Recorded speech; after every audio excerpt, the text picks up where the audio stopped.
Shivan grey, the veil has fallen, golden lenses sifting through, tarnished fingers groping there to clutch the straw that's blown far beyond you.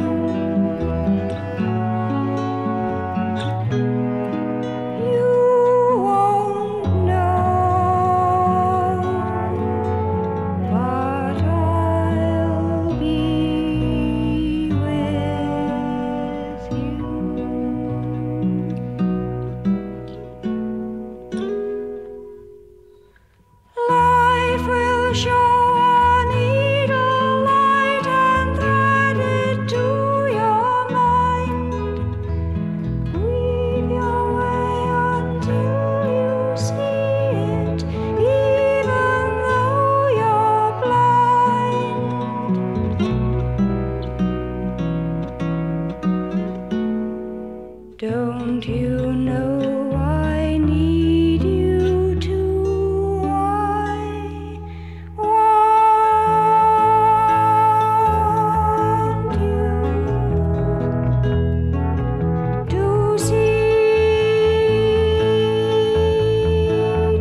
Behind the shadowed corners in the dawning of our years, we played among our memories of happiness and tears.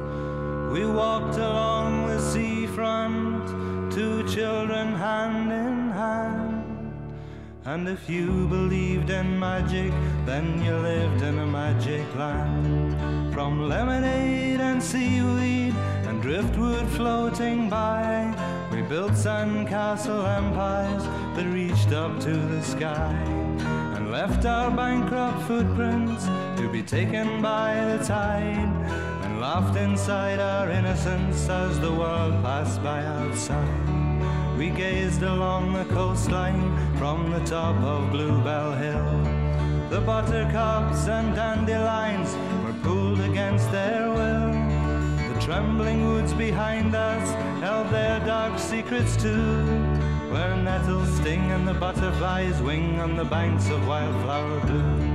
And the bells on Sunday morning rang far across the sea, and salty seagulls sang their songs about eternity.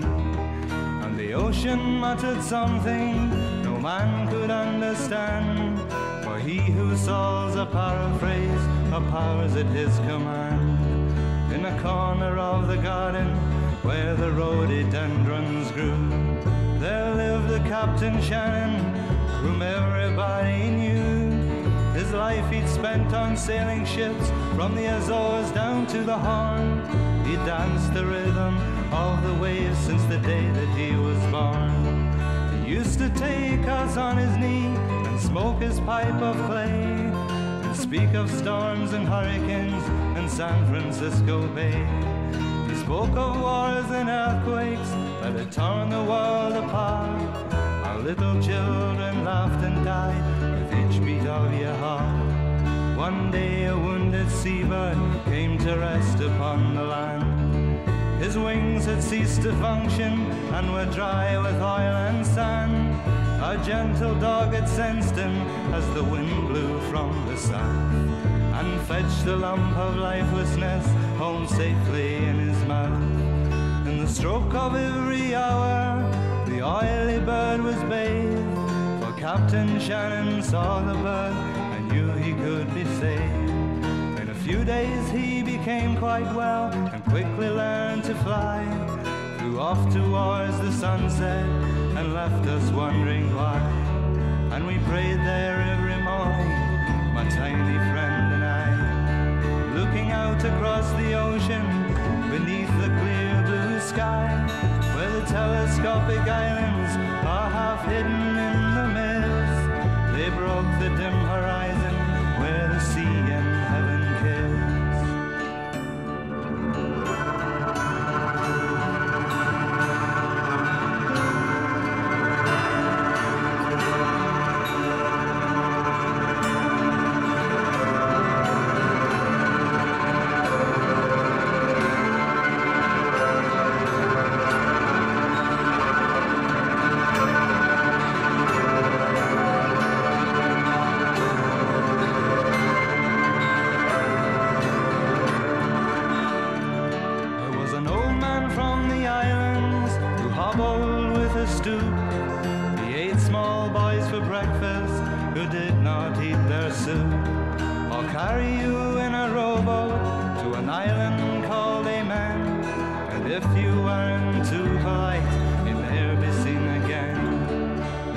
Hunchback lived all alone in a cave down by the sea, and stocked his fish box kitchen with fools like you and me. He wore one golden earring and grew seaweed in his hair. Though no man had ever seen him, we all knew he lived there. He had a dog called Cephas who would bite you if he could, though you would never come to harm if the life you led was good. Might have been a walrus, or he might have been a seal, though most times he looked just like a dog, though not a dog for real. One night while Captain Shannon was alone beside his beer, he heard the hunchback calling him and knew not any fear, for he was proud to be alive of his 70 with twice the guile and twice the strength of ordinary men. I do not fear the hunchback, was the captain's brave reply. I am a bold seafaring man and not afraid to die. But the dog had sniffed the ocean from the seaman's salty skin and led him to the water's edge as the tide came pounding in. And we hid beneath the blankets as the storm raged all night long. And once or twice we thought we heard the hunchback's mournful song, but we were children freshly launched upon the seas of life, and the news of Captain Shannon's death cut deeply like a knife. What happened on the beach that night has never been quite clear, for no one heard his helpless cries or saw him disappear. But we all knew who had been there was as plain as it could be, by his usual trail of seaweed down the beach and out to sea. And the bells on Sunday morning rang far across the sea, and salty seabirds sang their songs about eternity, and the ocean muttered something no man could understand, for he who solves or paraphrase or powers it his